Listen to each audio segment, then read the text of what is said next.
Raw siya ng PNP-ACG na wala ng pag-asang maibalik ang kanyang pera. Aminado rin ng PNP na mahirap mahuli ang mga nasa likod ng cybercrime gaya ng mga utak ng task scam.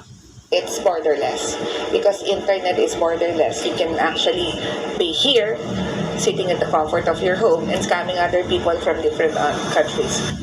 Baka nakatanggap na kayo ng text o kaya chat message sa mga platform tulad ng WhatsApp. Yun, nakita nyo yun, yung balitang yun. Ganun yung scam sa amin.